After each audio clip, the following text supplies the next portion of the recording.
So firstly, I want to thank you so much for coming on and sharing some of your life story with us. You've played a major role in so many ways for all of us, Leigh, and I just want to honour you and acknowledge you for that. Thank you. So can you tell me, what was life like for you growing up? Wow. It was kind of complicated, but parts of it were a typical Kiwi upbringing. We had lots of time outside playing in the bush. We lived on a property in the North Shore in Auckland, and we had large sections back then with a creek running through it and bush on the other side. So we had, you know, we would come home from school and have a long list of chores to do, and then we would disappear outside into the bush, playing in huts, catching eels and frogs, all that good stuff. School was a bit of an escape for me. I really enjoyed school up to high school. I enjoyed projects, working on projects. I like working on my own on projects, which I would often do at home. But yeah, I really enjoyed school. My parents worked. They were pretty much gone most of the time. So we were kind of left to our own devices from a young age. And my mother was very spiritual. She was way ahead of her time, misunderstood completely. Yeah, very unique and special person looking back. You don't see it so much when you're growing up, you know, but now, you know, on reflection, I can really see just how special she was and how advanced spiritually she was, even though she was quite a traumatized soul as well. But, yeah. So you feel that she had quite a large influence on your life? Yes, definitely. A lot of lessons, definitely.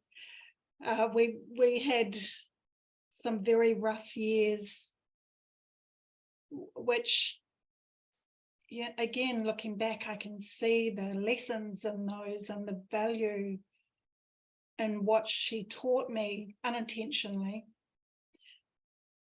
But yeah, she was pretty awesome. She taught me about energy healing. She taught me about energy, how it works and how to feel it, how to work with it. She could see as well. So I can see spirits and have always seen entities and things like that. So you know, she was one person I could go to in the morning and tell her who had been in the house that night, and she often would have seen the same thing or the same person. So it was never not normal to have those sort of things happening. Yeah, and we were, you know, she was involved in a bit of a, in those days, it was a very underground group of people that were all very aware spiritually, and so there was a lot of that in my life from a young age. Yeah. Lovely that you actually had your mum that understood some of what you were seeing and going through as well. Do you think this could have been a generational DNA thing that was going on there that came down the generations? Yeah, definitely. I don't know my mother's origins.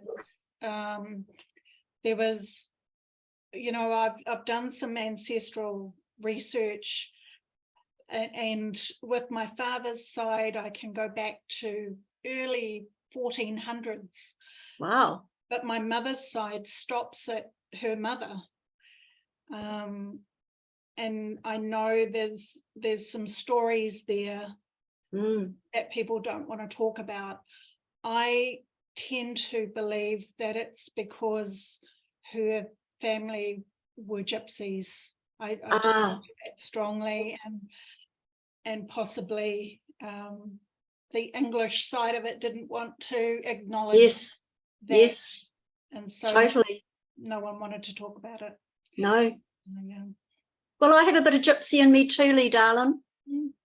Nothing wrong with gypsy. And I used to, as a very young child, I found a gypsy costume that I just wanted to wear all the time. Wow. And the dream, you know, as a 5-year-old, was to travel around in a horse and carriage. Oh, for heaven's sake, that's amazing. Mm. And to think that the word gypsy comes from Egypt. And the tarot was how the gypsies told the stories when they had to go underground. Yes. Well, really interesting. When I connect into that gypsy energy, it's there's a very sacred thing to it, and I haven't tracked it back far enough, but it feels like it goes back to a very sacred line. Yeah. Yeah, that'll be really interesting to keep going with that.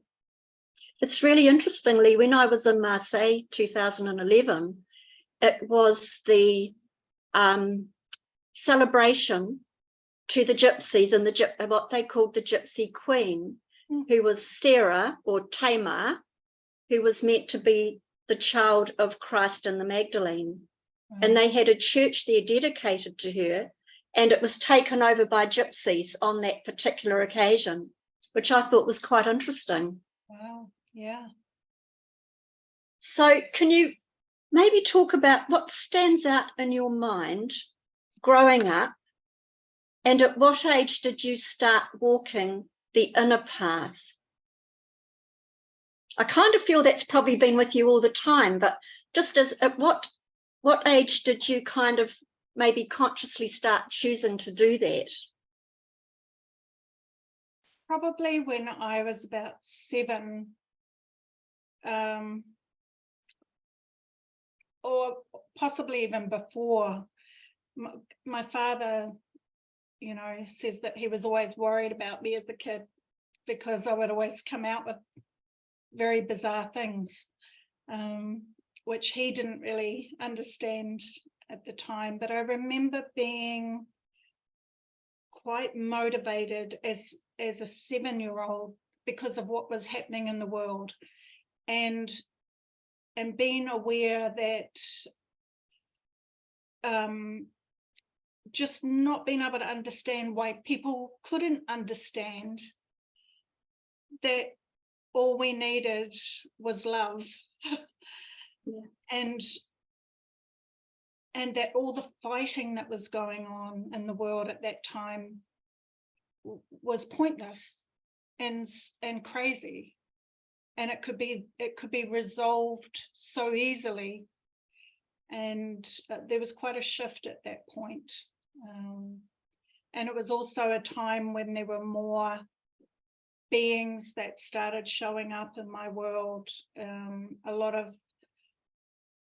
nighttime communications. You know, as I would go to sleep, I'd be taken off on journeys with different beings, and yeah, I became more aware of that sort of thing going on.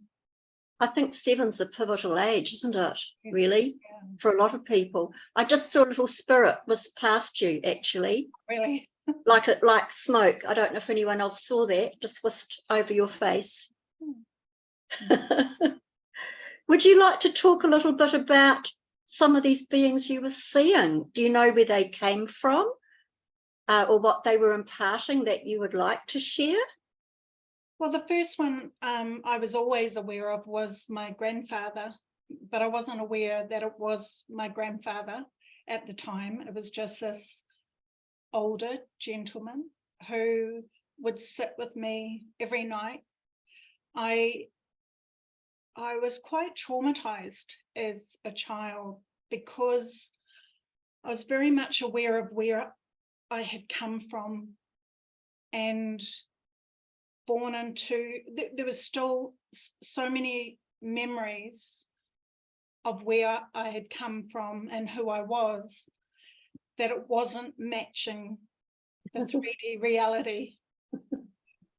And so I was incredibly sad and lonely, and you know, I would just sit on my bed every night and look out at the stars and ask, you know, when are you coming to take me home?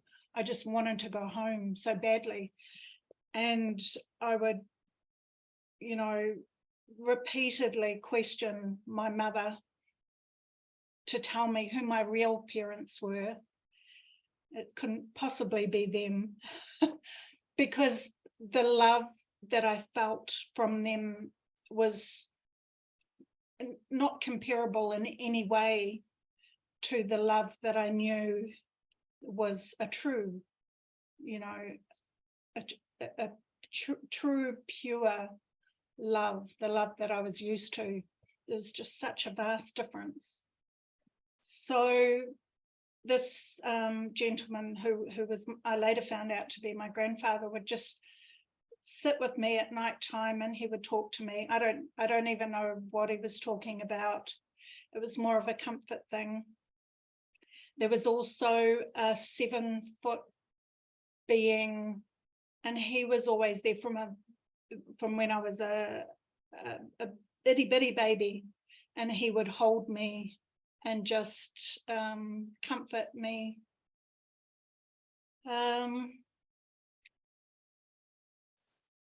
Most of them were light beings, so they never really had a physical body that we could recognize. They were, you know, I recognized them as their energy imprint, and they were all family to me. So we would just, I would just be with them aboard different, I would call them craft now, but they were living beings. And I remember walking up the halls or the corridors in these incredible beings, and touching the sides, and it's like you could feel them breathing. They were just, and they would communicate. Yeah, it was like that was my home at nighttime. Yeah, That's beautiful, Leigh. Thank you for sharing that. I think a lot of us probably in 5D and beyond are in some way related or have a knowing of being affiliated with craft and or beings and or things that go bump in the night, for want of a better expression. And it's knowing that we are so much more than this 3D reality, which says it beautifully in 5D and beyond, which is so cool. Would you like to talk about when you started traveling and maybe some of your experiences there, please? Yeah, well, that was, it was quite unexpected for me. I never really had any desire to go traveling or well, leaving New Zealand anyway. I felt a deep connection with New Zealand and never thought that I would be leaving.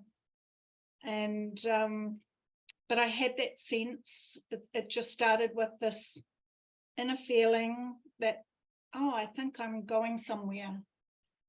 And I didn't know where, I had nothing else, so I just put it out.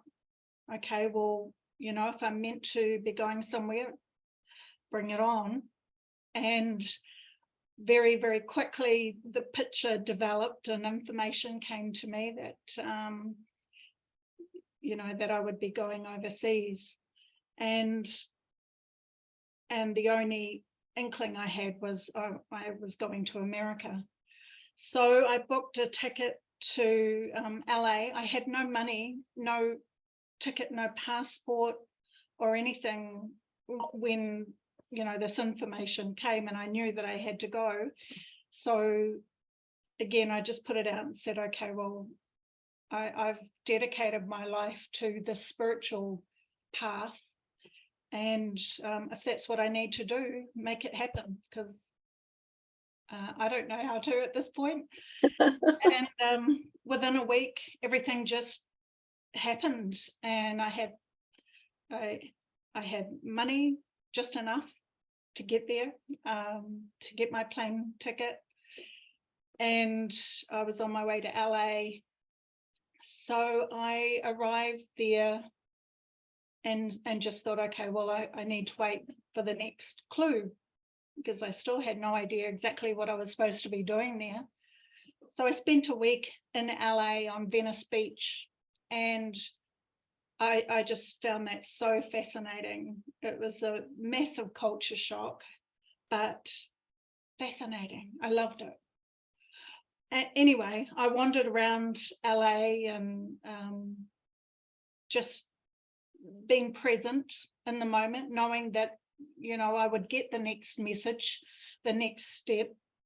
And after about a week, I saw a big train go past, and it had a big Indian chief painted on the side of it. It was called the Southwestern Chief, I think.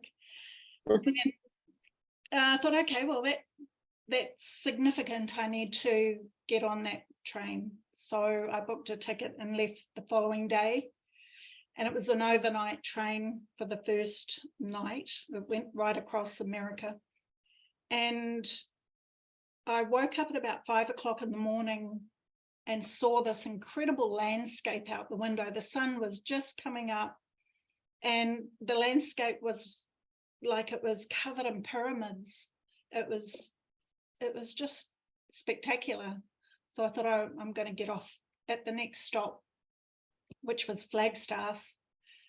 And I've been there, Leigh. awesome little town.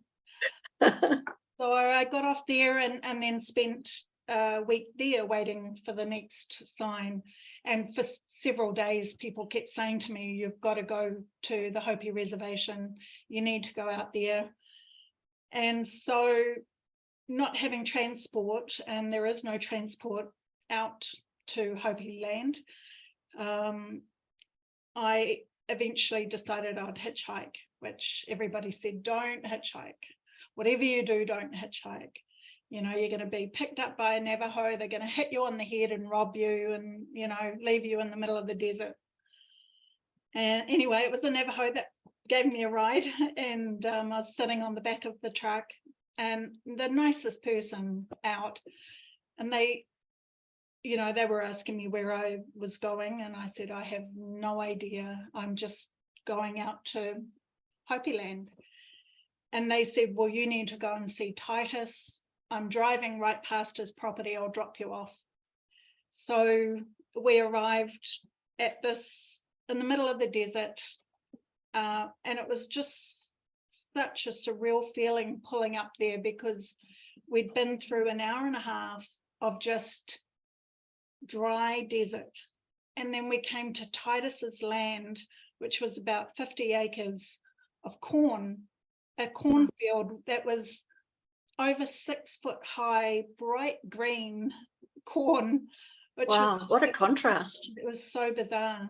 And this really long driveway up to his place. So I wandered up there with my massive backpack, and a couple of dogs came down to greet me, and then I came around the corner in the drive and saw his little, it was just a wooden shack, absolutely tiny, and he was sitting out the front, and he was 106 years old. He was a snake priest, and he couldn't really speak English. He just spoke his native tongue. And there was an Indonesian guy there at the time who was taking care of him, because Titus had died twice and was recovering.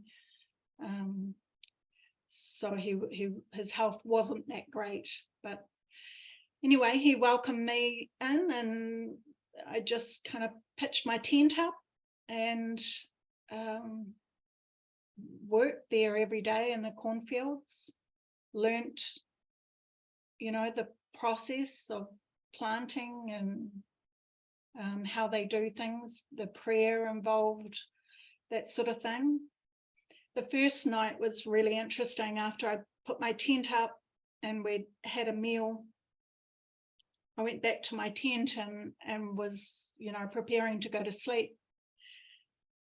And I heard the sound of wings going around, circling my tent. And I really wanted to get up and have a look, but my body was just frozen. I wasn't able to move. And these wings kind of went over my tent, circled it, and then I could hear them go over Titus's little shed.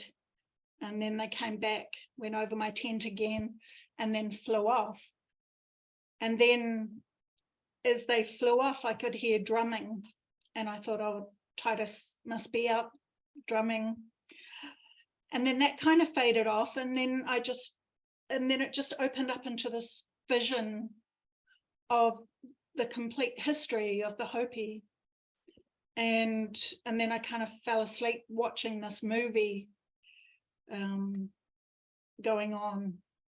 Anyway, in the morning I woke up and asked about the drumming and the wings, and Titus said he hadn't been drumming, and that the wings must have been a kachina welcoming me to the land. And at that time I had no idea what kachinas were. I didn't comprehend what they were at all. Anyway, so life kind of just continued on there. I knew I had a purpose there. I knew there was a reason why I was there. And I, soon learnt the dynamics of what was going on in Hopi land as far as the division amongst the traditional and the progressive Hopi. And there was quite large infighting, because the progressives wanted to bring power into the village, and the traditionals, saying, no, you've got to trust, the creator told us to trust. If we trust, we'll have everything we need. And the progressives, obviously, they wanted to bring all this new tech into the village, and they were actually trying to hurt and get rid of some of the traditionals to move them out of the way. And Titus, being a spiritual leader, was one of those people. And then you've also got a big witchcraft factor out there, which is how he ended up dying twice,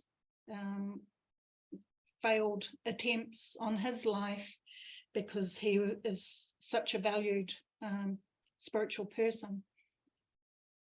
So, yeah, there were times that I was guided to be present as groups of people would show up on the land. Titus's land, which was outside of the village, was a very special piece of land, and it would draw people to it from both sides. So you'd get the most amazing spiritual people that would come there, and they would just connect to this amazing portal energy there. And then you would get those that were wanting to disrupt that point, because it was so pivotal in America anyway. So they would bring objects that they would try to bury and place and damage some of those frequencies. So I soon realized that a lot of the work there was to do with that, as well as my own learning about energies. That whole culture was so different to anything I'd experienced before. It was amazing. But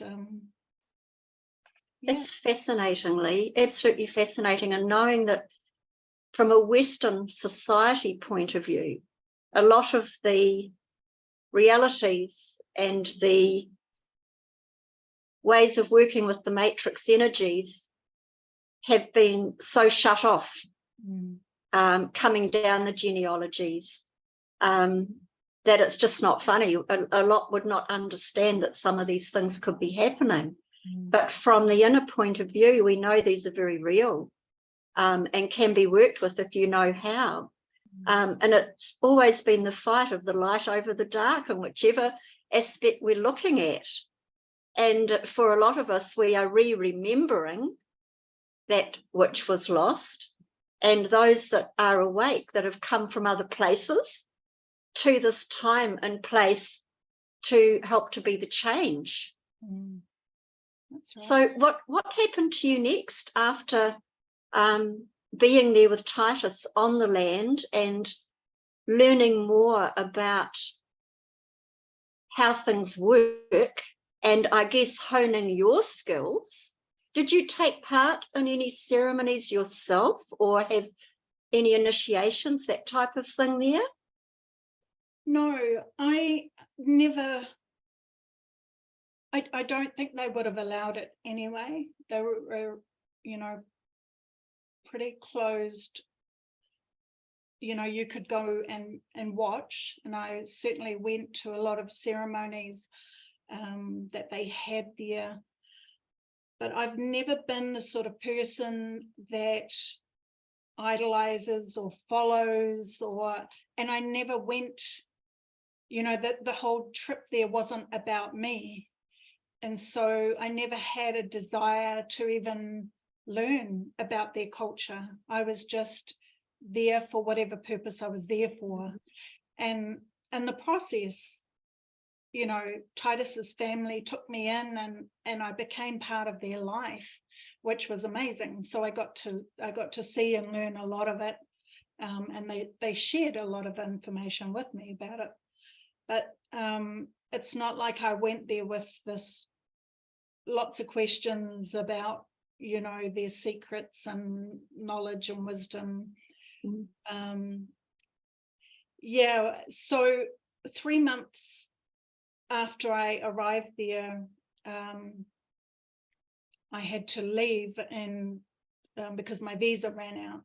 So I had gone to Sedona about a month before, and I was working in this little bagel shop just for tips, and I had no way of getting to catch my flight out of LA. I had run out of money and absolutely no way of getting there. But I wasn't worried about it, again, because I was just completely trusting in the universe. I knew that if I needed to go to England, it would happen.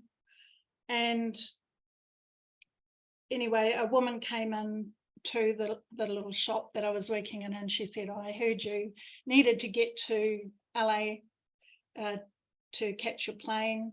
She said she's got a flight from Phoenix to LA that she can't use, or her daughter can't use it anymore, and she gave it to me.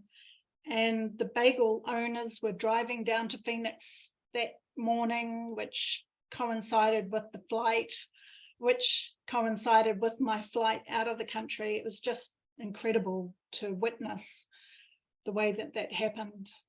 So I went to England, which was an amazing experience in itself. It was the last time I would see my mother, and we spent quite a bit of time going around to a lot of the sacred places in England, which was good. However, I everywhere I felt like I recognized all these places, but I felt the energy was done for me. I had nothing left to do there. So for me, it just really became about working and getting enough funds to get back to America, which I did. So I got back in time for Christmas that year, and went back to Hopi Land. At that point, Titus had died, and there was this other really beautiful person that arrived there, and he was just guided there as well. And we were sitting outside one morning, and we had a couple of crows, or one crow came over the top of us and squawking at us. We kind of knew that it was communicating something to us, but we ignored it, and we knew that it would come back if it was really important. And within a few minutes it came back with two others, and they started doing the same thing. So we got up and followed them, and they led us right across the desert towards the mesas. And every time, we'd go a certain distance and they would disappear, and we would turn back thinking, oh, they're just playing with us, because they've got quite a sense of humor, the crows.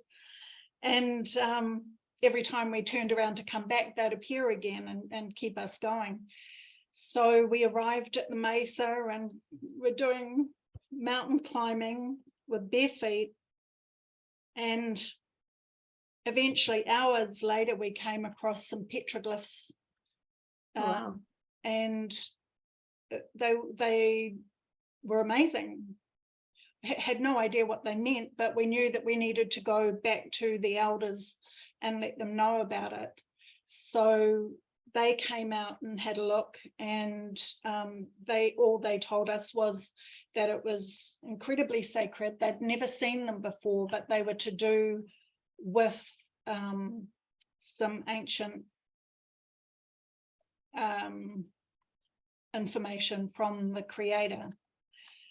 Anyway, we ended up going back there the next day, and they had completely vanished off the cliff. Oh my God, So really? They had just come out for us to see them, for the elders to take the message they needed from them, and then they vanished. It's just amazing. That is amazing, Leigh. Yeah. So anyway, from there, I went back to Sedona and was there for a little while. I found the energy, I didn't like staying there for too long. The energy was the incredibly high pitch frequency buzzing the whole time. So I ended up moving to Flagstaff and lived there for a while, and I drove a taxi, and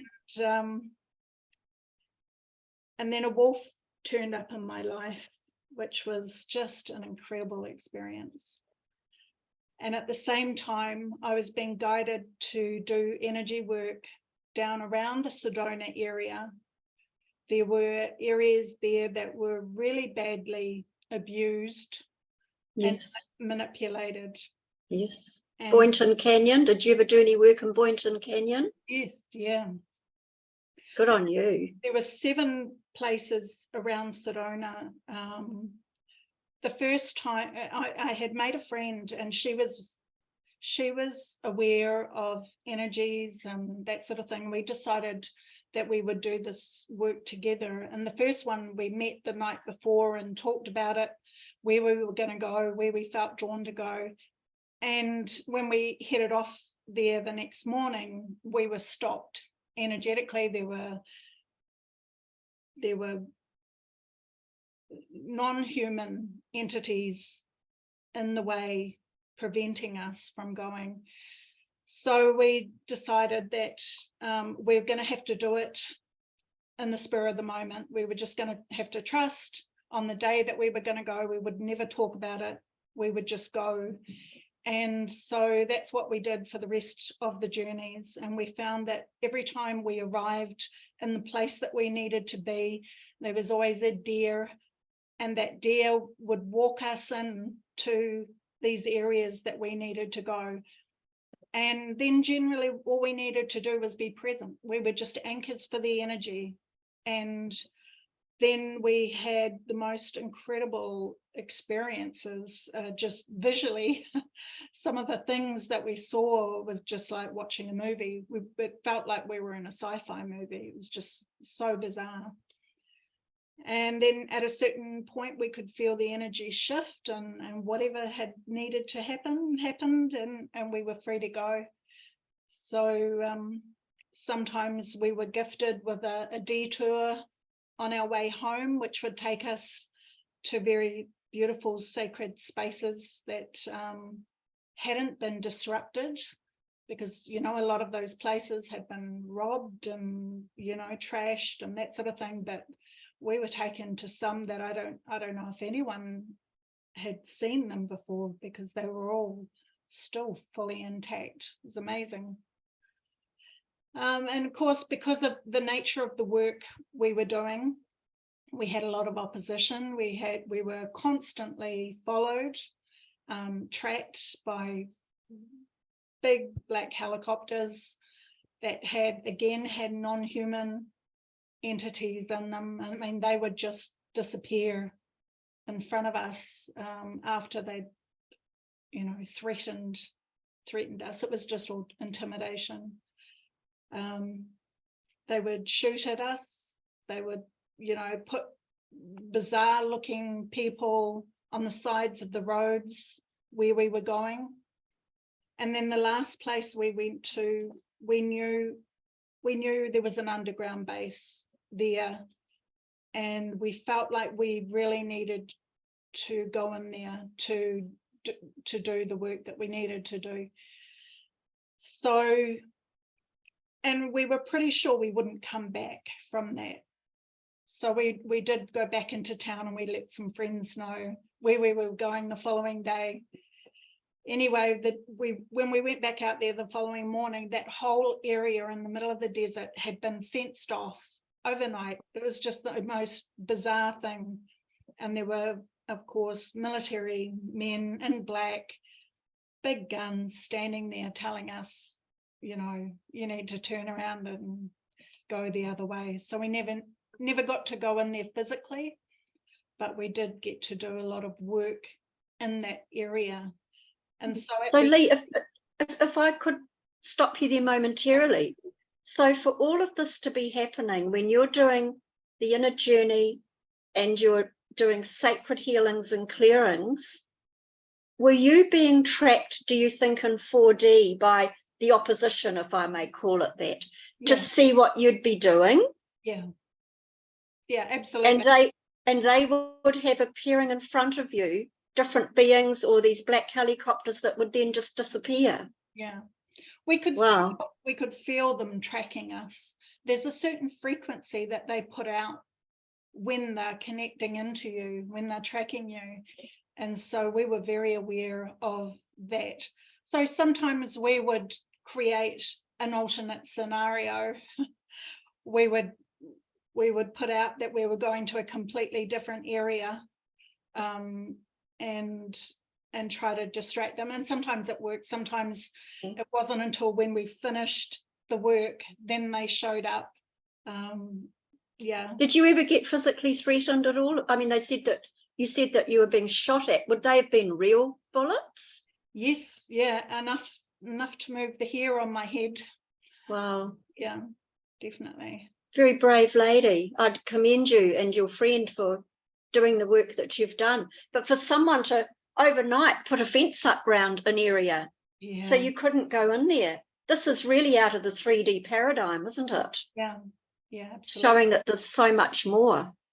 It was really bizarre. And then when we'd finished that series of work, my friend contacted me early the next morning, and she was a little bit horrified, because she said that in every spot that we'd gone and done the work, there were massive fires breaking out. Oh, wow. And, you know, when I connected in to ask about that, I was told it's part of the cleansing. It's actually a good thing. But yeah, it didn't appear. Nothing was actually damaged on the surface, but we knew a lot of stuff was happening underneath. Fantastic. It's interesting when you do what I call a trust walk. I mean, from New Zealand to the States, from the States to England, meeting up with your mum, and then back to the States, and everything that's happened. It's incredible how when you come from the heart, everything flows. You don't always get what you want, but you always get what you need.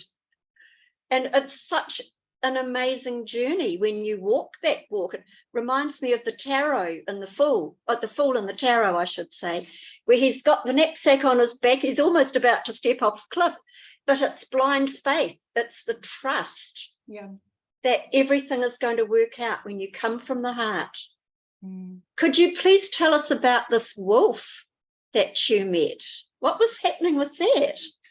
Well, it was at a point where I realized I was going to be staying for a reasonable amount of time, and I'd always had animals in my life. So, I put out that if I was going to be there and if it was the right thing for me to have an animal, I'd really love for it to be a wolf. And then wouldn't have been a week later, a wolf showed up, and I didn't realize she was pregnant at the time, but she dug a den in the yard of the house that I stayed in, and she had a litter of cubs. So that was pretty crazy. She was absolutely beautiful. I think she'd been injured probably and couldn't fend for herself in the wild, or if she was in a pack, she probably would have been kicked out. She wouldn't be able to keep up. She was probably also quite old. So anyway, so she had mated with a dog. And so these puppies were hybrids, and I could only keep one of the puppies just because they were, I just didn't have room with my 11 cats for a whole litter. You had 11 cats? Yeah. So wow. But she was just incredible, so intelligent, nothing like a dog, nothing like a dog at all. But we used to communicate through telepathic communication, and she was absolutely beautiful. That's really lovely. And to have that connection on such a deep level where you can understand each other and learn and grow with each other, that's pretty amazing, isn't it? Yeah. Just beautiful. Now, I hear you've written a book, Leigh. Yeah, I have. Can I ask the name of the book and what prompted you to tell your story with us?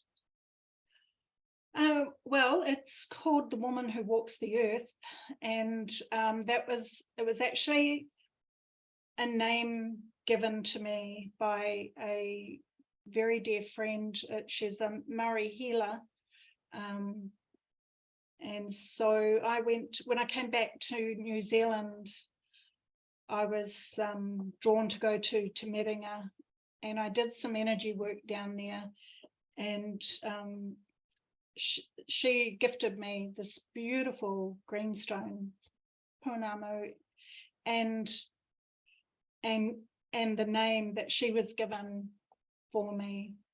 So yeah. So what was your book about? I mean, obviously it's walking the earth, but yeah, about the journey up into coming back to New Zealand from the whole America and England trip. So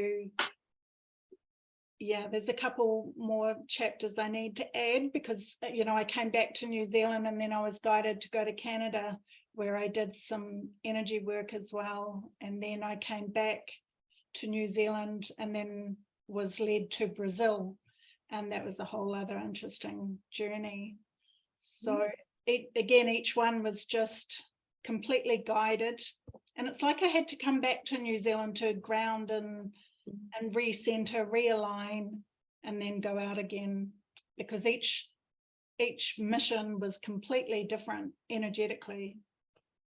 So yeah. What was happening in Canada? Did you go to, I was going to say Shasta, but that's actually North America, isn't it? It is. What was happening in Canada? It was a really interesting journey for me. I arrived in Vancouver and I ended up sharing a ride right across Canada with somebody. We just shared driving, and I arrived in Ontario. And while I was staying at a hostel there, I met the hostel owner, and he asked me if I'd be interested in going out to this lake in Quebec. And it was originally set up as a retreat for the rich and elite. Of course you'd be going there, Leigh. That was originally. And then it was used as a science centre, because they considered the space to be environmentally perfect, or something along those lines. It was just the absolute perfect ecosystem. Everything was just in perfect harmony. And so he wanted me to go out there and fix up these cabins and prepare it to be an extension of the hostel. I thought, sure, I'll go out there. So he took me out, dropped me off, left me some food and a little wireless phone, and I was just on this lake by myself for about 6 months. And he would just come back out every week or two and bring me a bit of food and make sure I was still alive, really. And it was an incredible time. I did so much energy work there from that one space. It was something very deep under the lake there, the energy that I was connecting with. But it was also really valuable for me. I did a lot of inner work there with me. I can sense that. Did you get on the lake at all? Yes, yeah, I went out on the canoe every day and went about 10 miles in the canoe every day, and connected with bear and turtle and raccoons. Wow. And all sorts of incredible wildlife out there. Yeah, it was a very, very unique experience. So, sounds beautiful, and almost as if you are filling yourself up from that cup as well, if you like. Yeah. That's just beautiful. That's right. There was something that I was gaining from that, I think. There was a lot of resolution. I feel like there was, I probably had quite a bit of history there. Yeah. That was being resolved. Yes. And it was just a perfect place and opportunity to do that. So beautifully. And tell me about Brazil. That's a whole different energy again, isn't it? Yeah, well, that was very different. Where I was going to go to all the Spanish-speaking countries in South America. So I learned a little bit of Spanish and set off. And then as I was traveling up, I think through Uruguay or somewhere, somebody said to me, oh, you've got to go to Brazil. You've got to go to Abadiânia, which is where John of God is. And it happened to be Easter weekend that weekend. So anyway, I convinced the bus driver to take a detour and drop me off there, which he did. And I met an American guy that was staying at the hostel that was able to communicate, because I spoke no Portuguese. And anyway, the next day he took me along the road and introduced me to a group of native Indians that were doing a ceremony. And after the ceremony, the chief, he came up to me and he said, oh, do you realize how big your entourage is? And I said, yeah, I kind of do. And so he invited me to go back to their village, which was on the complete opposite side of Brazil. It was about a 4-day bus ride back there. And I thought, oh, well, I might as well. Okay. So I ended up in this tiny little village called Águas Belas. And this group of Indians that I was told don't like strangers. They don't normally let anybody stay in their village, but they found a house on the outskirts of the village, and let me stay in there. And they just came to this house every day and just spoke Portuguese while I learned it. So I had my dictionary and I would just listen to words that they spoke over and over again until I kind of worked out what they were saying. And it took about 2 months, I guess, to grasp the language. And so this group of Indians were considered to be the spiritual Indian in Brazil, and they had a spiritual village. So this village that I was staying at, they would live for most of the year, but then for 2 months of the year they would pack up everything and they would go to this other village, which was about almost an hour walk away, and no one else was allowed at that village. And eventually they told me that when they do ceremonies at that village, they would actually manifest, that the creator or their God would manifest physically for them. I found that whole experience so fascinating, not because I found them to be highly spiritual, because I guess in the way I frame things, I didn't find them to be spiritual at all. I found such a contrast. I found these people to be fighting all the time with each other. They were obsessed with money. They would use and abuse each other. It was a very bizarre kind of situation to be in. They would ask for help, because they didn't have a lot, but when you tried to help them, they didn't want that help. They just wanted you to give them money. And so it was a very kind of bizarre situation. They lived in complete fear about everything. Life was just, had so many things to be fearful of. They were horrified that I would stay in this little house by myself because of all the energies, that could potentially attack me. And then they became quite scared of me at a point when I was astral traveling at nighttime, not consciously. I had no intention of going to their sacred village, but apparently I would end up there, and they would send runners back to find out if I was actually still in the house, because they saw me walking around their spiritual village.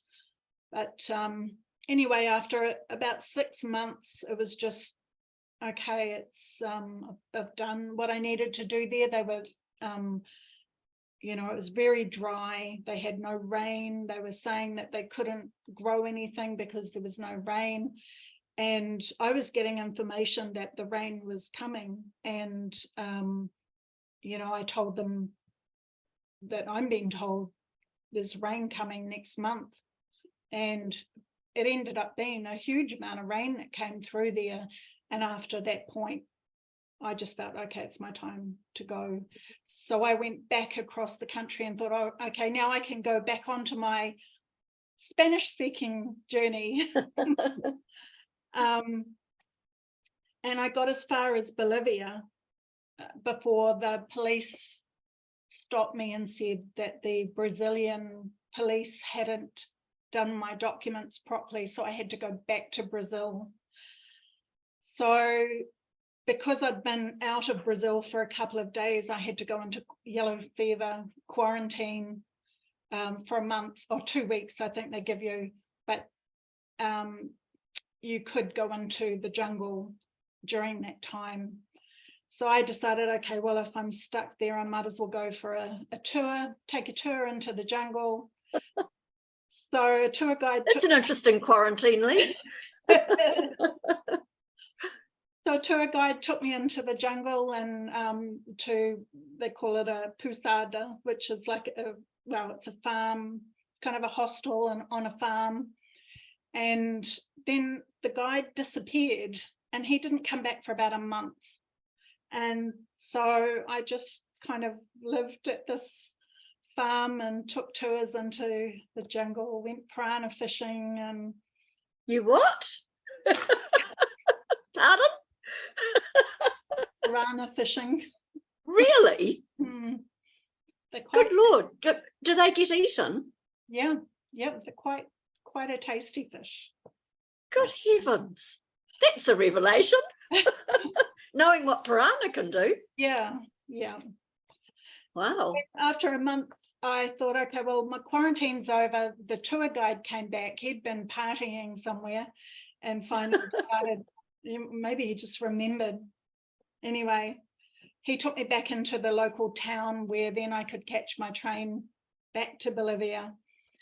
And while I was at the hostel in the town, one of the guys that I met, he was a tour guide, he knew that I did websites and had done graphic arts and that sort of stuff.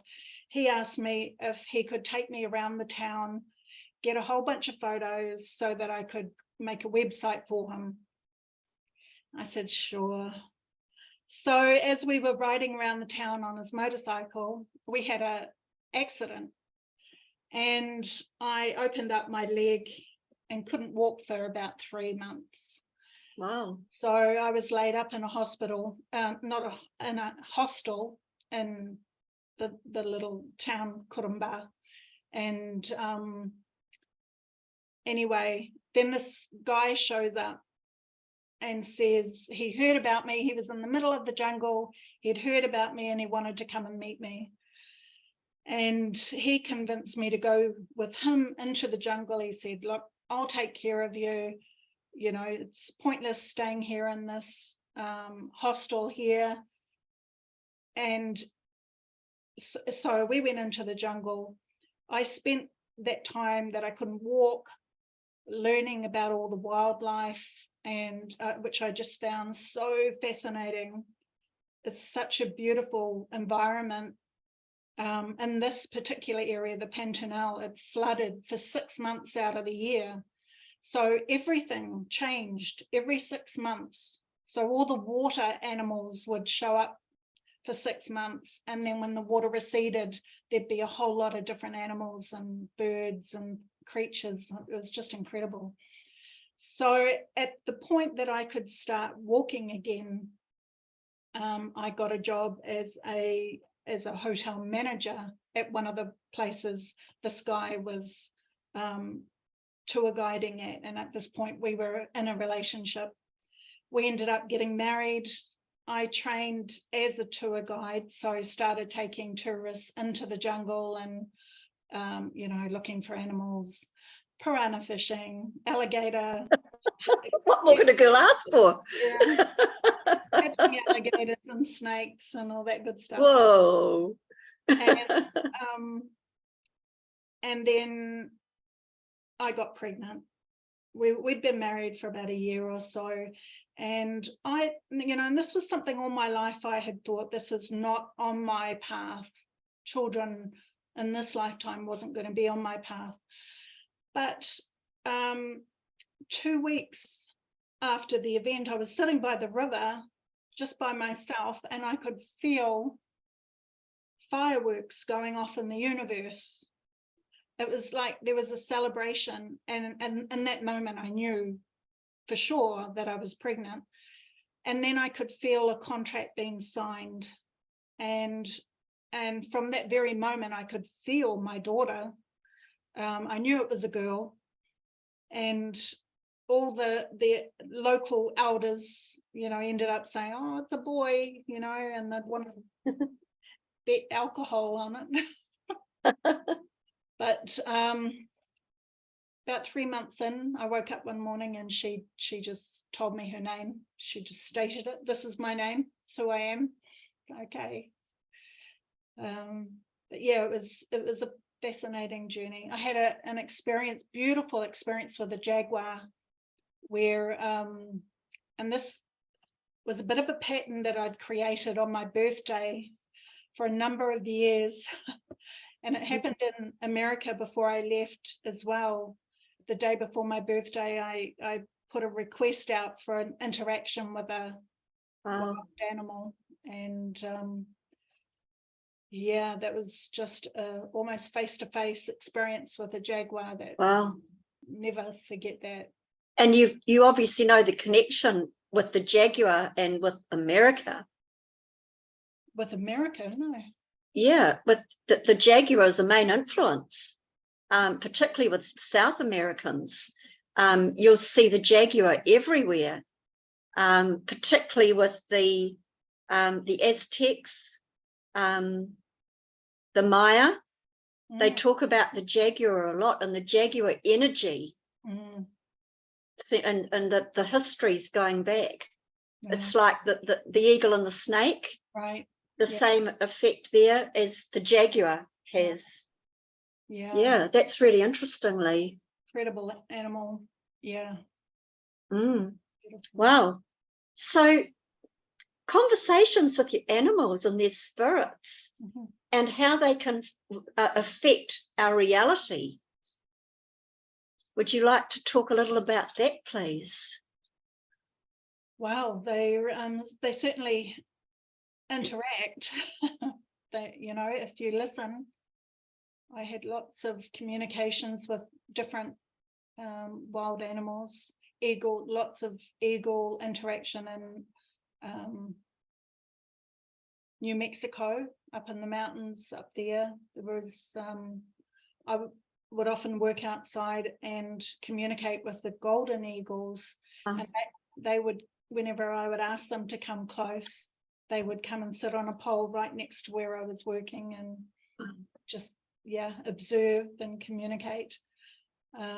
Lots of bald eagles there, but I didn't have too much to do with them, which is interesting because when I was on Hopi land, I had a bird being come to communicate with me, and he appeared as a golden eagle. Just the most incredible experience, seeing this beautiful golden eagle face, but with human eyes. That was very intense. But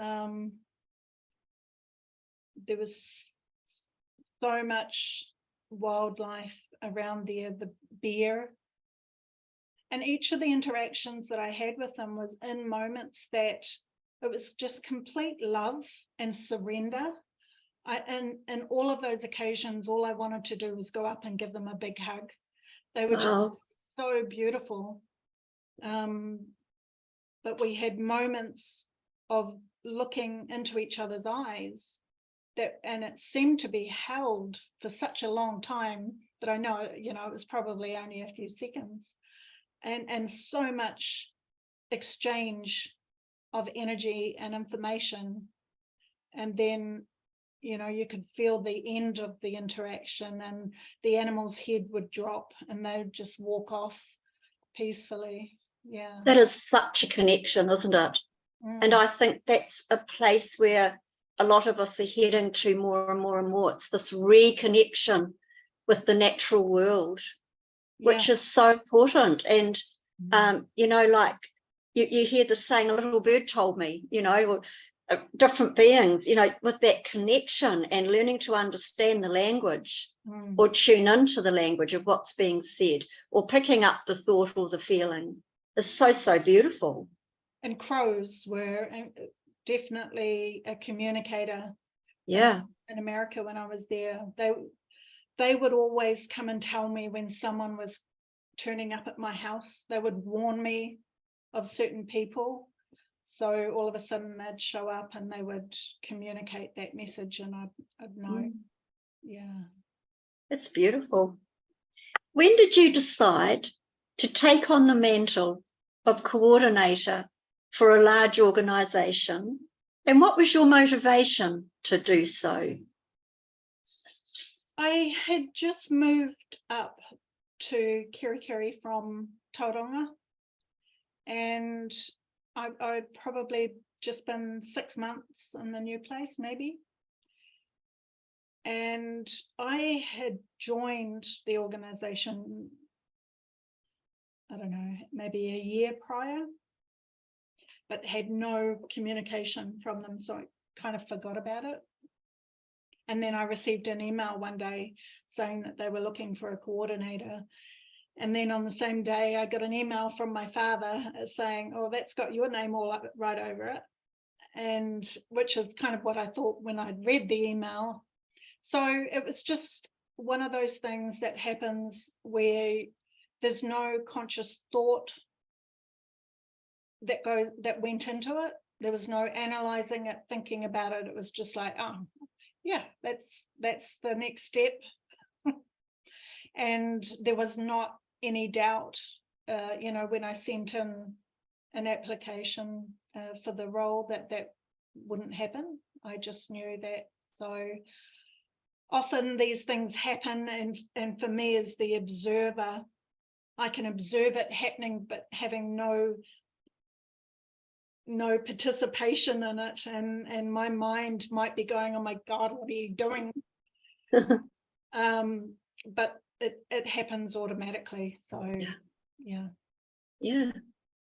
So how has that developed for you now, Leigh, being a coordinator of 5D and beyond? And how has that expanded potentials that are now available?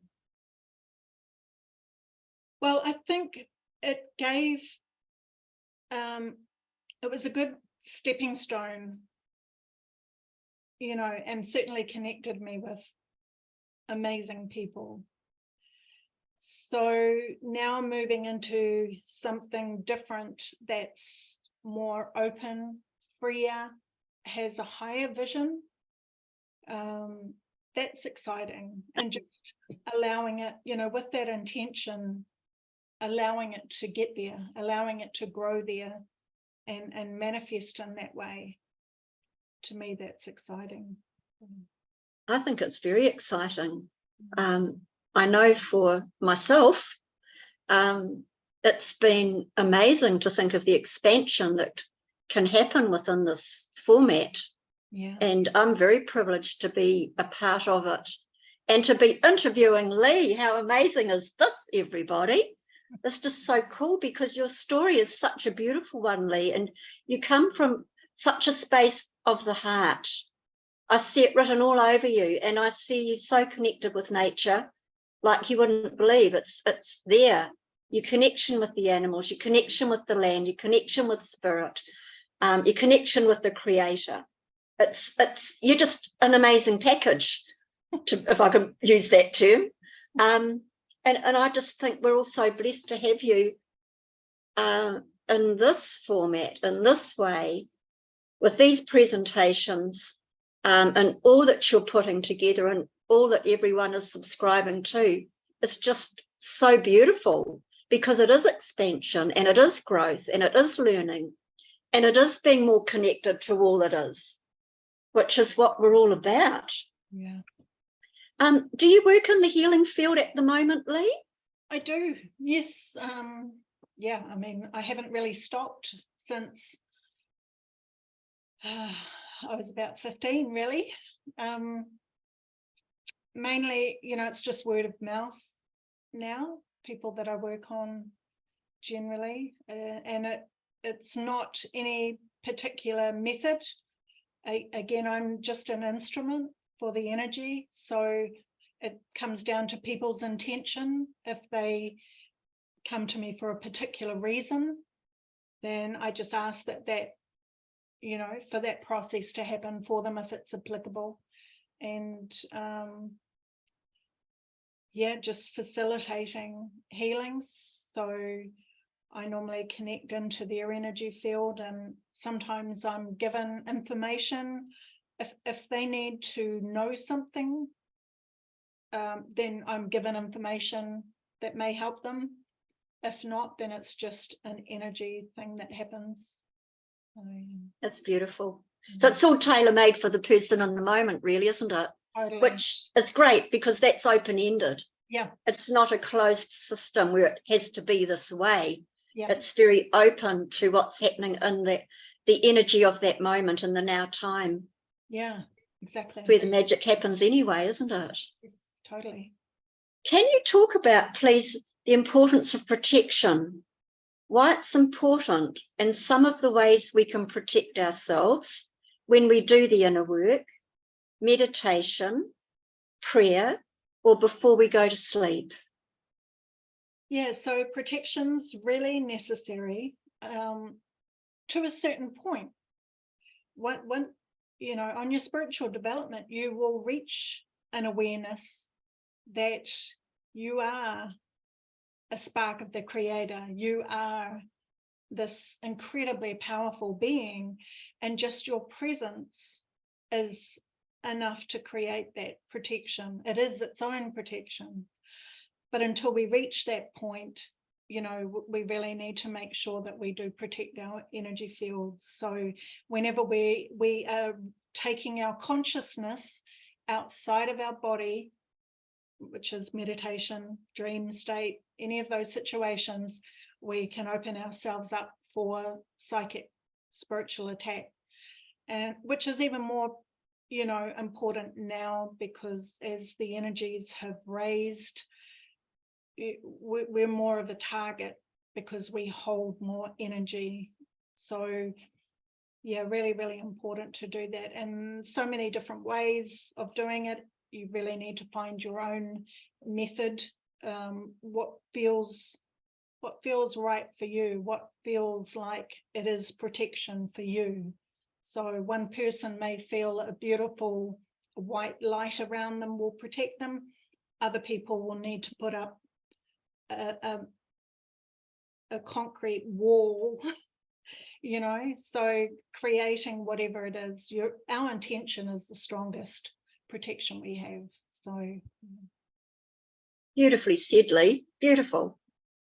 Would you please talk about visualization and the importance of the inner practices to create and change our reality?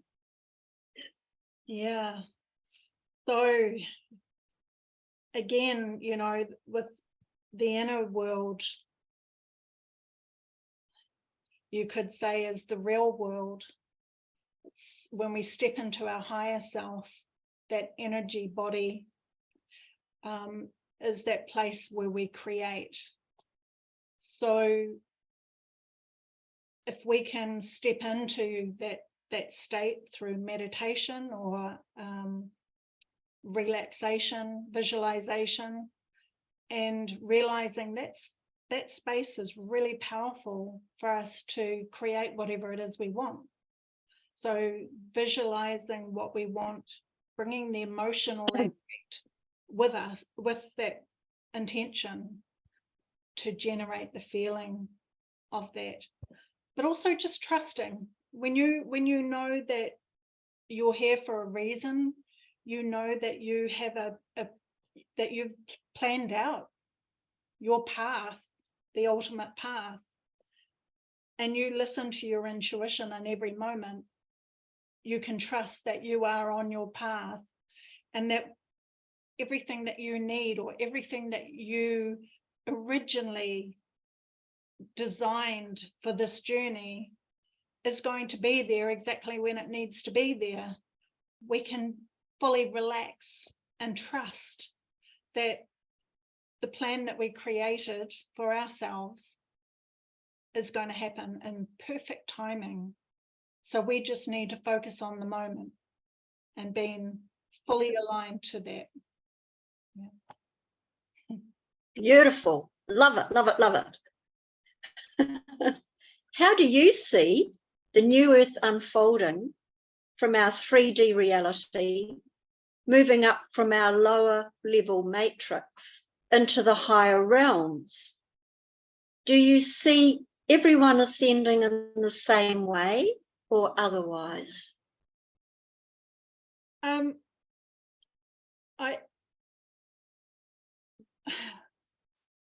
I see it happening in several ways. So I see there being a moment when the energy, when the frequency reaches a certain point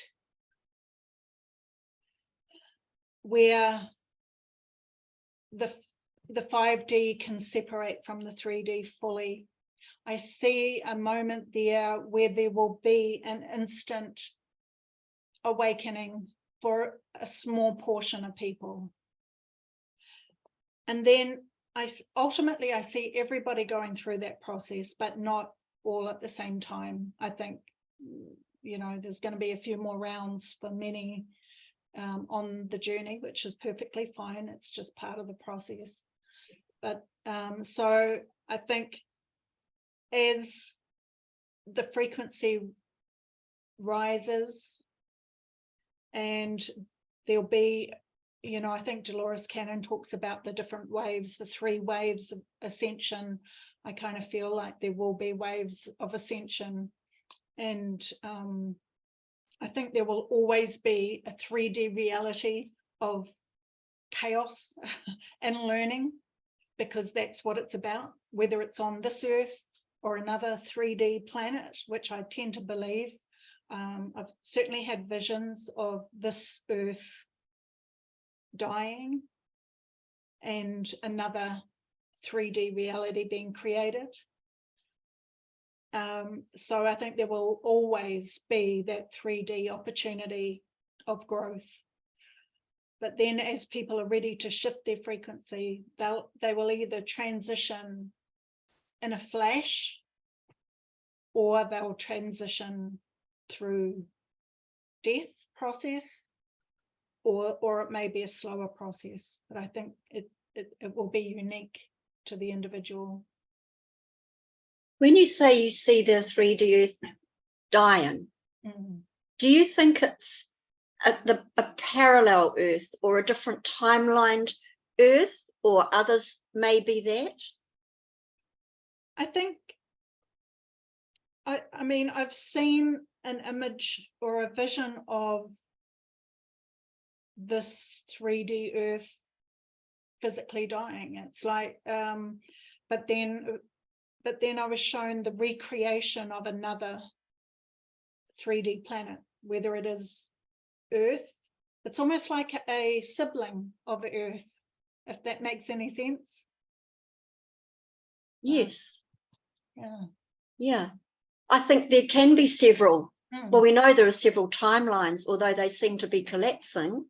But I do think that there are the different realities of the same Earth. And we know that time as we know it is not linear, but structured almost on top of one another, inside and around each of itself. Right. And which is such an interesting concept, as we live in a linear time in the 3D reality. Yeah. But yeah, that's interestingly. Thank you for sharing that. No problem. I'd like to ask you, do you have any wonderful words of wisdom to share with us before I open up the chat, if you would be happy to take some questions? Sure. Thank you. Do you have any lovely words of wisdom for us?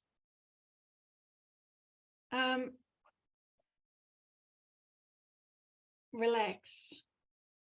Just relax and surrender. I find that that's, you know, we want to make things really difficult and challenging, and it's really not.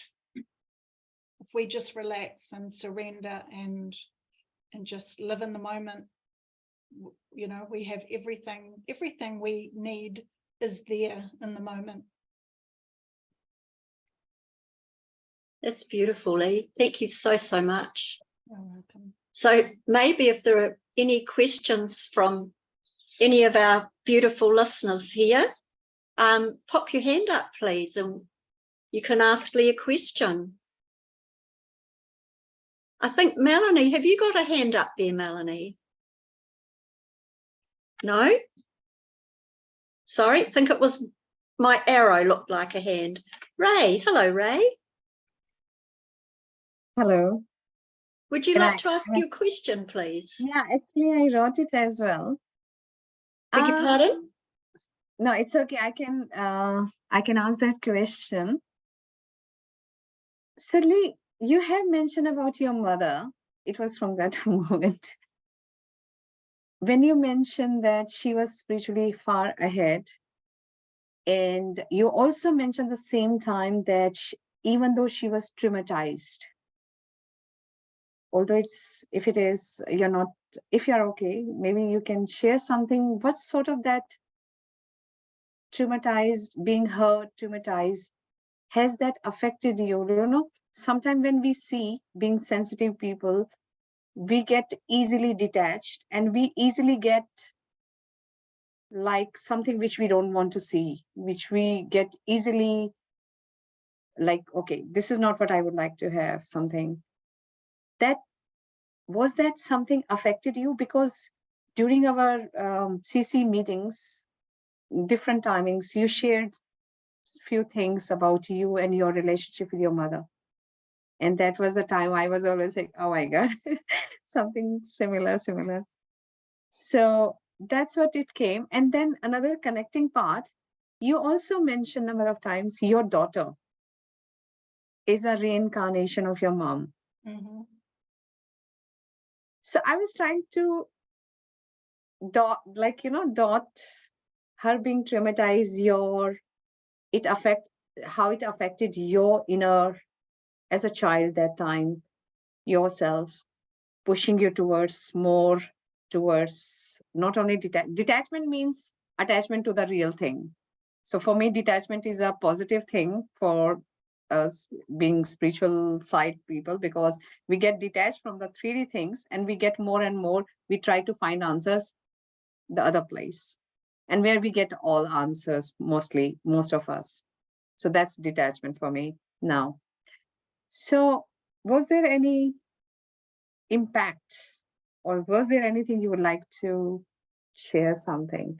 And then second is how it came to your daughter, and was there any dots connect, if you connected the dots, is there something link between that?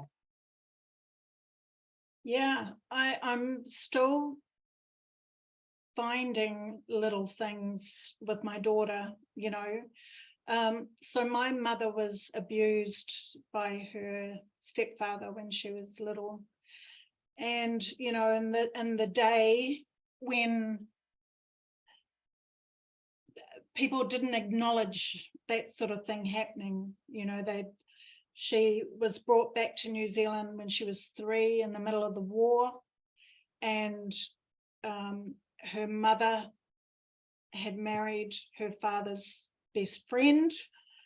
And coming back, she was English, so coming to a foreign country and then having all these accusations, my mother telling her that this was happening to her, and her mother completely ignored it and didn't want to hear it, because you wouldn't possibly divorce in that day. So as a result, she had to endure many years of abuse and been disbelieved, to the point where anyone she talked to about it had been told by her parents, she's just making it up. So she really went in and really didn't probably want to be much a part of this world. She would go into states of she would just go in. There were many times that I tried to communicate with her, and she was in another space completely, not here consciously. So, and I never understood any of that until I was in my early or mid-20s. I didn't know that had happened to her. But it happened to me too, and the same person had done it. And so when I found out from her that it had happened to her, I had to deal with some anger come up about, well, why the heck did you put me in the same position? Why did you let me stay, knowing that? But then when I realized the depth of trauma that she'd been through with it, to the point of blocking it out almost, you know, I realized that it wasn't even a reality for her at the time, type of thing. So that certainly rubbed off on me with my daughter, having, you know, just a whole other awareness about that sort of thing with her growing up.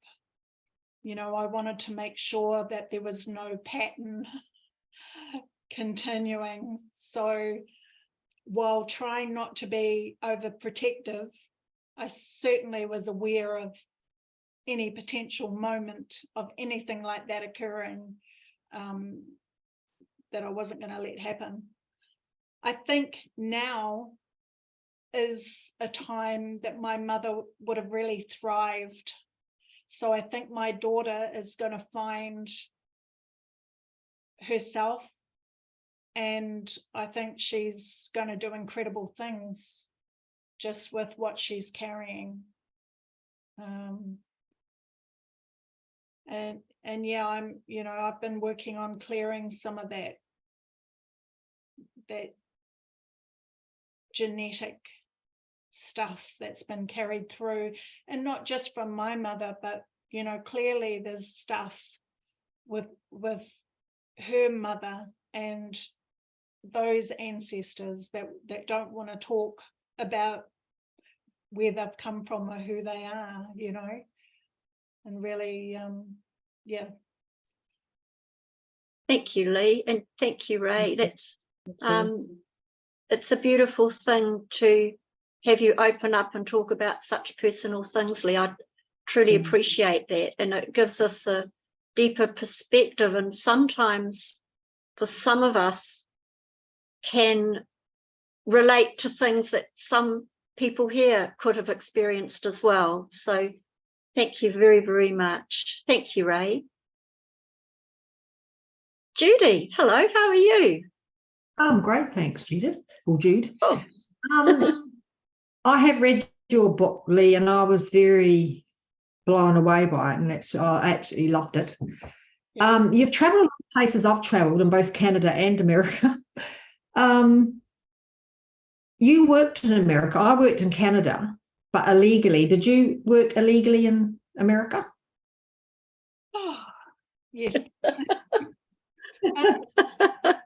Boy, we're going down some interesting paths here, aren't we? Yeah, I did, but it happened so naturally.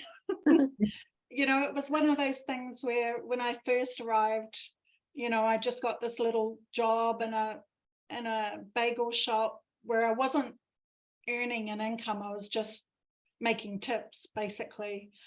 But then when I was living in Flagstaff and I got married in Flagstaff, you know, I went in to get my driver's license, and I think I had an expired passport and no green card or anything. But when I went in to get it, they just gave it to me.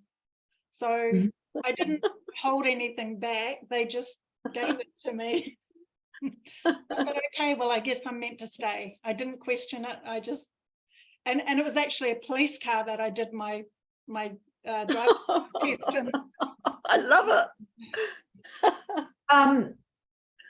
Some of the places you've been, we've now found out are kind of rather dodgy, Yeah. You know, underground wise. Did you feel that energy when you were in those places? Yeah. Probably the place that had the biggest impact on me was Disneyland in California. Holy moly, that was really intense. So it took me hours to be able to walk in the front gates. I got to the front gates and I was going to pass out and vomit and all sorts. So I had to go back out. And I think there was a little restaurant or cafe across the road. And I had to sit in there for ages and meditate, ground, do all sorts of things until I could actually go back in there. And at the time, I had no idea what that was about. All I knew was there was some intense frequencies going on in there that really affected me. Other places I would definitely feel the energies. There was a little town called Jerome. Did you ever go there? Out of Sedona? I can't remember that one. It's this little old mining town, and the whole town is built on this kind of a mountain, and they talk about all the tunnel system under this whole town. And there's certain times that everybody in that area, like going right around Sedona and even almost up into Flagstaff, where they tell you, keep your kids inside, you know, don't lose sight of your kids, because the amount that would go missing. But that was, you know, there were underground bases in between. And so when we were going out and we were doing that energy work around Sedona, I mean, the amount of different beings underground that I could feel were just huge amounts of stuff happening there. Because the lakes are supposed to have huge tunnels under them as well, like on the border of both Canada and America. Yeah, I didn't go. I was never drawn to any of the big cities. LA was the only big city that I actually went to. And I never wanted to go near New York, the other side. And I went up the coast once up to Seattle. And that was about it, as far as right on that border. Yeah, my sister lived on San Juan Island, which is off the coast of Seattle. Yeah. And now she's found out that that whole island has them under it, which is quite funny. But where she lives now, there was Nazi bases under the lakes near where she lives now. I don't know if they're still there, but yeah, she's found information out about that. Yeah. We went through Flagstaff, and I think we drove over the border in a pickup truck that we were delivering for a company, and decided we'd sleep on the side of the road. And a girlfriend and myself were in the back tray, and my sister was in the cab with the doors locked. And we thought if anything happened, she could just drive us off. And the car drove by and stopped. And I was shitting myself because I didn't want to lift my head up to see who it was. But I mean, we hitched through the States, and people were saying, have you got a gun? And we were going, no, but we just didn't even think about it. Yeah, I was the same. Yeah. I actually talked to a couple of officers in Venice Beach before I left there about traveling across the country. And they, you know, they were asking how I was getting around. And I said, I'm going to hitchhike. They said, do you realize it's actually illegal? Yeah. Well, I guess each state probably have different laws about it, but then they went on to point out all the people on the beach that were carrying weapons that they knew and what crimes they'd committed, and they said don't hitchhike. But I did around Arizona. I hitchhiked all the time. You know, once every couple of weeks I would have to take my empty backpack from the Hopi reservation into Flagstaff to get, you know, shopping, grains and that sort of stuff. So that was always a hitchhiking trip. And I only had an issue once. Did you see lots of tarantulas there? Yes, yeah. Riding my motorcycle on a road that was. They run across the road, don't they? They jump at you. Well, we were driving a convertible Cadillac through, I think there's a national park there with lots of the Western type cacti, you know, the conventional ones you think sticking up. And we could see these black things in the distance running across the road, wondered what they were. So we slowed down and had a look, and there was just heaps of tarantulas. Yeah. Not nice on a motorbike. Not nice convertible either. Thank you, Judy. It's pretty cool finding out all these bits and pieces. Hello, Carol and Ray. How are you? I'm great. Thank you, Jude. It's a very interesting evening. Thank you, Leigh. Yeah, isn't it? Go for it. Yeah, Leigh, I'm I was sort of curious when you start as to what era you were born in. You know, was it the 60s or 70s? 60s. 60s. Okay, right. And when just going back to Brazil, you talked about when you first got pregnant, and I sort of wondered, well, did you give birth there, or back here, or what happened in that part of it? I got to about 7 months pregnant and pretty much split up with her dad, but he was determined to be a part of her life, and I just felt a real urgent need to come home to New Zealand. So he came back with us, but he was only here for about a year, and then he left when she was about 1. But yeah, I just really felt like I needed to come home, and I'm so glad I did, because had I had her there, I probably wouldn't have been able to leave to come home. He would have been able to stop me from coming home. So Wise move, yes. yeah. Thank you, Carol and Ray. Thank you. Hello, Catherine. How are you? I'm absolutely in awe of that profound knowledge that and experiences you've had, Leigh. Thank you so much for sharing them with such candour that you have. It certainly gives light to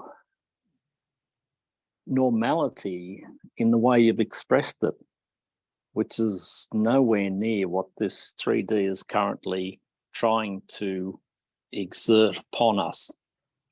I think your experiences are the closest thing to reality that I've ever seen of in recent times. I was just wondering if you could speak upon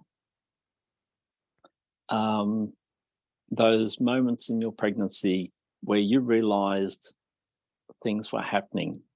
This is very similar in the way it was described in the Magdalene books by Claire Hartsong, how the Magdalenes at Mount Carmel, not so much Qumran, I think that was a men's establishment only, but in Mount Carmel was basically a lot of the community there, and the Magdalenes Association or priesthood group in that wider area often practiced what is known as light conception, which is very similar to what you expressed your experience was. Are you able to speak in a way that could express the normality of that, and how we as a emerging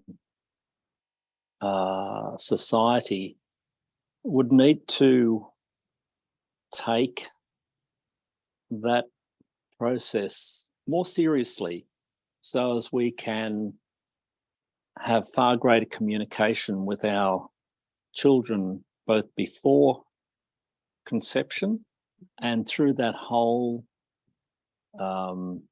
pregnancy cycle where it's just us together. There's no other interferences. And it's the early training ground for both of us, both child and mother, and obviously father if father wants to be involved. Can you speak to that at all? Yeah, well, I can't say that the conception was there, it wasn't. What I would say is that now looking, having looked back on the whole situation, how I was prevented from leaving Brazil until I met her father.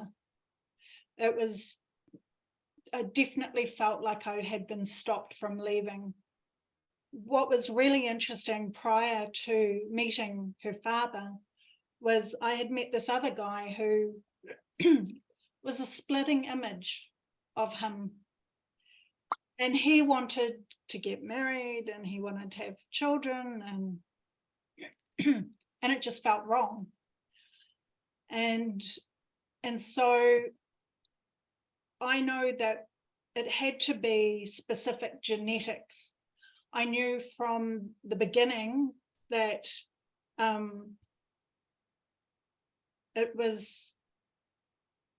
he was just a donor. And it wasn't about him, but it was about his genetics.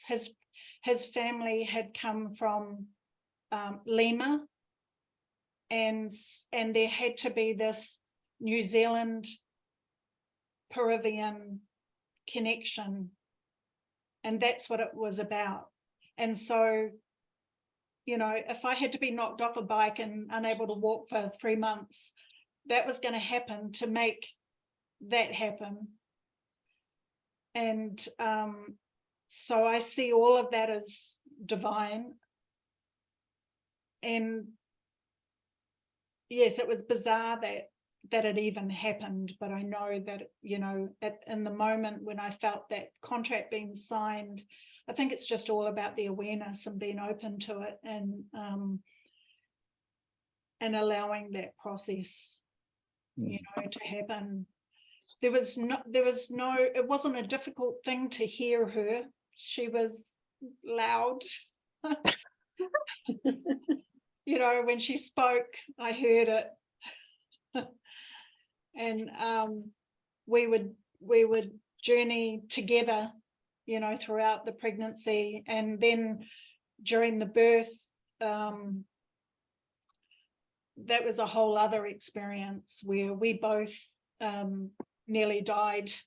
It was a shocking experience, really, when you think about the midwives involved that weren't doing their jobs properly, and they should have rushed us to hospital pretty quickly, but yeah, they didn't. And so I was in and out of consciousness for a number of hours, and I was with my daughter and beluga whales, and we were just surrounded by these beluga whales that were communicating all sorts of things. So I was consciously aware that my body was about to die, but having this incredible experience with these beluga whales. Who cares? Yeah, it was quite bizarre. Yes, tick that box.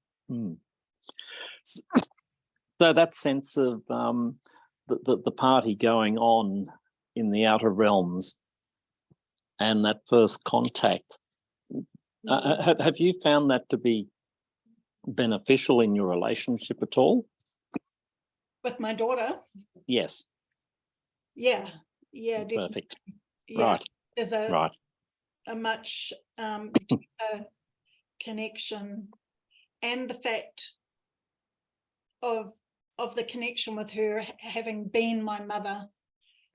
There's this other dynamic that goes on as well, where it's sometimes I have to try to bring her back into daughter mode, because she'll slip into mother mode quite easily. And I have to remind her she doesn't have to worry about me, you know, it's okay. And she was quite devastated when she found out that my mother had died, you know, when she was 6 or 7, it kind of dawned on her that my mother had died. And she cried for 3 days, in grieving for me for losing my mother. And I think because on that deeper level, she related to being my mother and having left me. It was so intense. Deep. Yeah. Wow. Thank you so much. That's absolutely beautiful. And I really am working towards not only gaining that same experience myself, but also wanting to move that consciousness, that awareness into the community, because when we look at, I'm not sure what, I would imagine that New Zealand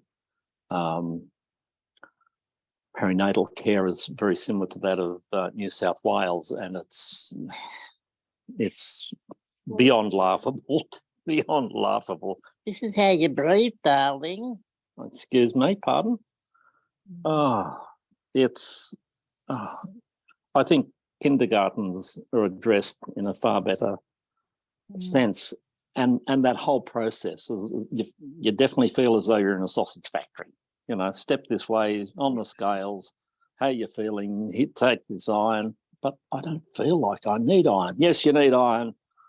No, I don't, in fact. And your baby's kicking. No, it's not. I haven't felt a thing. Well, it's upside down. No, it's round the right way. You often look at your obstetrician and think, exactly what college did you go to? Was it dentistry or something or other else? But obstetrics may not have been your thing.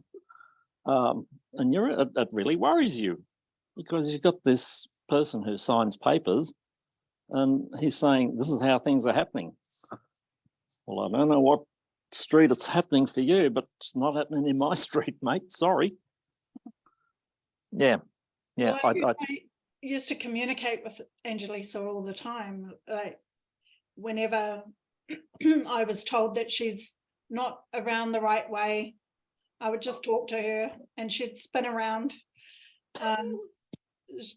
It happened a number of different times, but I did need to, I ended up having to have a cesarean in the end, because when I came back to New Zealand, because it was so late in the pregnancy, I did have to tell a little white lie. Well, it wasn't really white lie. When I flew, because they didn't let you fly that pregnant. Yes. Yes. But anyway, I came back and there were no midwives available on Waiheke Island where I lived. So I didn't have a midwife that really got to know me. And in the process, nobody thought, including myself, about my back, which has been damaged from motorcycle accidents, and that my lower spine is fused together, and there was absolutely no way I was ever going to have a natural pregnancy. So here I was trying to have a home birth, and it wasn't going to happen. So it only took me nearly 7 hours to beg the midwives to call an ambulance and a helicopter to take me to hospital, because the pain I was feeling, I knew was not right, and they weren't acknowledging that I was drifting in and out of consciousness, and that the acupuncture that they were doing was not relieving any of the pain, because the pain was not pregnancy pain, it was from my lower spine cracking. So they ended up, having to do an emergency cesarean. Yeah. And by that time, my daughter was pretty stressed out. Yeah. Crazy. Thank you. You're welcome. Thank you for sharing so much. Is there anyone else that would like to ask a question, or is it time for us to close up for the evening?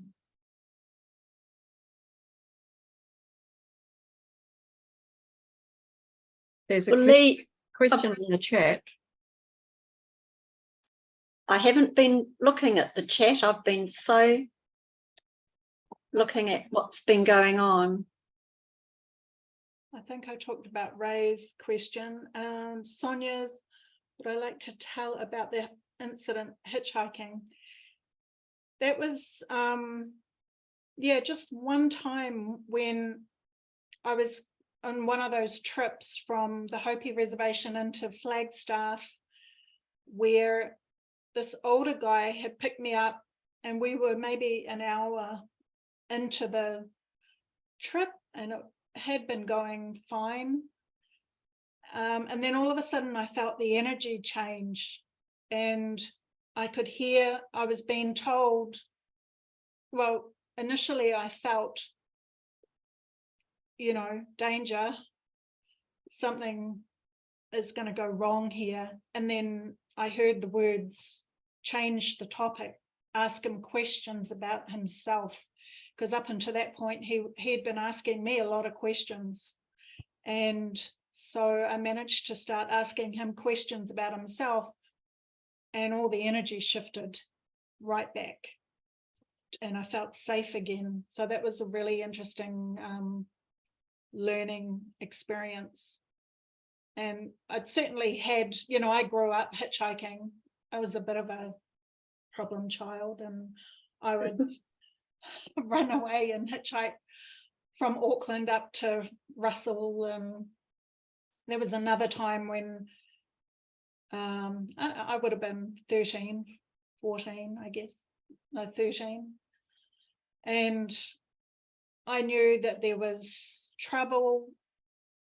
This guy had picked me up, and he was supposed to be driving straight through, but he pulled off at this address prior to, you know, I think it was Kawakawa. And I kind of had my hand on the door the whole time, ready to break out of there, but I saw that he'd locked it, and he said, oh, he was just going in somewhere really quickly. Anyway, I knew that I had to convince him that I was into him. It was the only way that I knew that I would get out of that situation alive anyway. And so I managed to convince him that I really wanted to party with him that night, but I just had to stop off at my house, get a change of clothes, and then I was going to meet him in town, and then we could go party. And thank goodness he bought it, and so he dropped me off, and I ran as fast as I could. But again, just trusting the intuition, you know, it's been so powerful throughout my whole life, is that intuition and really listening and trusting it. So if I feel it, I just act on it without, you know, questioning it. Same with walking through some of the mountains in America, just trusting when I get that smell of danger, you know, leave. Don't worry about what it is, just leave, because it could be, you know, a bear or a mountain lion or something that I don't want that interaction with in that moment. I think that's so importantly, isn't it, for us to work on our gut feelings, our intuition, what we're being told internally, to follow the still small voice within, as they say. And a feeling, often I think firstly we get the feeling, then we get the thought, then we get the language for the thought. Comes first as a feeling. And it's very important to follow that barometer of feeling. I have what I tell everyone, excuse the language, I call it a bullshit barometer. So it's round about the heart, and you kind of you judge whether it's a good thing or a bad thing, or whether a person you feel comfortable with or you don't feel comfortable with, or a situation. But yeah, to work on your instincts, I think, is so important.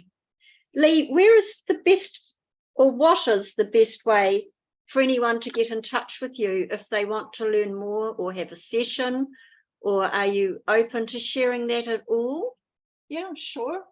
So just my name, Leigh Ross 1212 at pm.me, or I have a website called lavanyawellness.nz, and it's kind of new, so I'm still putting things on there at the moment, getting it loaded up, but that's another place.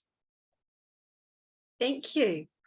Would you like to put that in the chat as to the spelling of that, please, Leigh? Sure.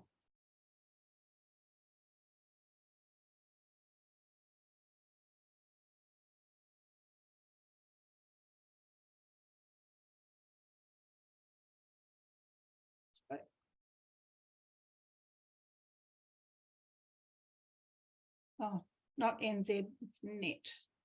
Oh, okay.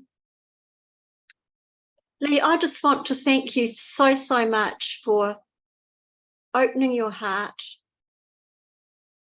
being present with all of us, and really laying it all on the line in such a beautiful way. You're a very beautiful, highly advanced soul, and I can only say I just have the utmost respect for you and privileged to be part of this amazing team and soul family that we've built up.